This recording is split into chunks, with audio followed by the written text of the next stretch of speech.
Friends, saving account से जो भी रिलेटेड जितने भी आपके क्वेश्चन हैं इस वीडियो में आपको आंसर मिलने वाला है। तो दोस्तों, सबसे पहले हम बात कर लेते हैं कि आप जो है कितना सेविंग अकाउंट मेंटेन कर सकते हैं, 2, 4, 10। इनकम टैक्स रूल में ऐसा कहीं भी नहीं लिखा है कि आप जो है कोई लिमिट 2 या 4 या 1 ऐसा कोई सेविंग अकाउंट बस इतना ही आप मेंटेन कर सकते हैं। दोस्तों, आप जितना चाहे उतना सेविंग अकाउंट रख सकते हैं। और फ्रेंड्स, दूसरी बात ये आती है कि आप सेविंग अकाउंट में ज़्यादा से ज़्यादा कितना बैलेंस रख सकते हैं ताकि आपको इनकम टैक्स की तरफ से कोई भी नोटिस या कोई दिक्कत ना आए। तो फ्रेंड्स, इस सवाल का जो है जवाब समझने से पहले आपको कुछ बातें ध्यान रखनी होगी। सबसे पहली बात कि आप किसी भी फाइनेंशियल ईयर 1 साल के अंदर जो है ज़्यादा से ज़्यादा 10 लाख तक कैश डिपॉजिट कर सकते हैं अपने सेविंग अकाउंट में, या तो आप 10 लाख विड्रॉ कर सकते हैं। उससे ज़्यादा अगर आप करते हैं कैश डिपॉजिट या तो आप विड्रॉ करते हैं तो आपको इनकम टैक्स की तरफ से जो है नोटिस आ सकता है। इसका मतलब ये हो गया कि आप 1 साल के अंदर अगर आप 10 लाख से ज़्यादा कैश विड्रॉ करते हैं या तो आप डिपॉजिट करते हैं, फ्रेंड्स, जैसे ये अमाउंट 10 लाख से ऊपर होगा तो आपको इनकम टैक्स की तरफ से नोटिस आ सकता है कि 100% ये फाइनल है कि आ जाएगा।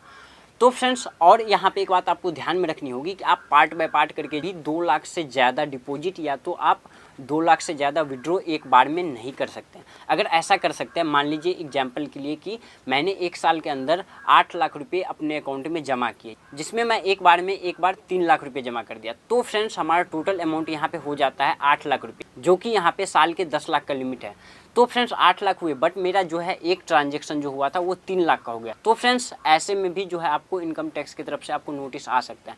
तो फ्रेंड्स यहाँ पे आपको 2 बात ध्यान में रखनी होगी कि आपका जितने भी पार्ट बाय पार्ट जो भी विड्रॉ करते हैं, डिपॉजिट करते हैं, वो आपको 2 लाख के अंदर होना चाहिए, उससे बाहर नहीं जाना चाहिए। और फ्रेंड्स 1 साल का जो है लिमिट 10 लाख के अंदर ही होना चाहिए, उससे ऊपर जाता है तो आपका इनकम टैक्स की तरफ से आपको नोटिस मिल सकता है। और फ्रेंड्स दूसरी बात यहाँ पे ये आती है कि आप सेविंग अकाउंट में ज़्यादा से ज़्यादा कितना बैलेंस रख सकते हैं। फ्रेंड्स, जो मैंने अभी बताया वो सिर्फ 1 साल का लिमिट है। इनकम टैक्स रूल में ऐसा कहीं नहीं लिखा है कि आप अपने सेविंग अकाउंट में ज़्यादा से ज़्यादा कितना रख सकते हो। फ्रेंड्स 1 साल में अगर आप मान लीजिए मैं 5 लाख का सेविंग करता हूँ और फ्रेंड्स मैं 5-5 लाख करके 4 साल ऐसे सेविंग किया तो हमारे अकाउंट में हो गए 20 लाख रुपए। तो फ्रेंड्स इससे हमको कोई भी दिक्कत नहीं होती है। फ्रेंड्स दिक्कत तब होती है जब एक फाइनेंशियल ईयर में 1 साल के अंदर जब आपका 10 लाख से ज़्यादा विड्रॉ और 10 लाख से ज़्यादा जो है आप डिपॉजिट करते हैं, उस टाइम आपको दिक्कत आती है। फ्रेंड्स बहुत लोगों के मन में ये क्वेश्चन चल रहा होगा, अगर हम यूपीआई के थ्रू या तो चेक के थ्रू हम अपने अकाउंट में 10 लाख से ज़्यादा अमाउंट विड्रॉ करते हैं या तो डिपॉजिट करते हैं या तो विड्रॉ करते हैं, तो ऐसे सिचुएशन में क्या इनकम टैक्स की तरफ से नोटिस कोई आ सकता है? तो फ्रेंड्स अगर आप यूपीआई और या तो चेक के थ्रू कोई भी ट्रांजेक्शन करते हैं 10 लाख से ऊपर का, तो ऐसे में जो है आपको इनकम टैक्स की तरफ से नोटिस आने के चांस बहुत ही कम होते हैं। लेकिन फ्रेंड्स यहाँ पे कम होते हैं इसका मतलब ये नहीं कि आप बिल्कुल फ्री हो गए, यहाँ पे आ भी सकता है। तो फ्रेंड्स ऐसे में आपको जहाँ से भी आपका जो भी इनकम का सोर्स है उसका प्रॉपर जो है आपके पास जो है उसका प्रूफ, आप उसका जस्टिफिकेशन आपके पास होना चाहिए कि आपको ये अमाउंट कहाँ से आया।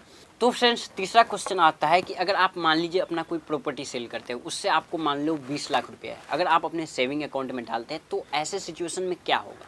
क्या आपको इनकम टैक्स की तरफ से नोटिस आएगा?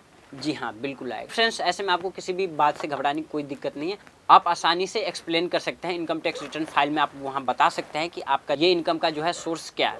तो फ्रेंड्स ये तो हो गया सेविंग अकाउंट के बाद। फ्रेंड्स करेंट अकाउंट का जो है 1 साल का जो लिमिट है वो यहाँ पे 10 लाख से बढ़कर, जैसे कि सेविंग अकाउंट के मैटर में है, वहाँ पे 50 लाख तक जो है आप कैश विड्रॉ और डिपॉजिट कर सकते हैं 1 फाइनेंशियल ईयर में। करेंट अकाउंट में भी आपको ये बात ध्यान में रखना होता है कि कोई भी सिंगल ट्रांजेक्शन 2 लाख से ज़्यादा ना हो। तो फ्रेंड्स आई होप कि आपको ये वीडियो पूरा समझ में आ गया होगा। फिर भी अभी भी आपको कोई कन्फ्यूजन है तो हमें कमेंट में ज़रूर बताइएगा।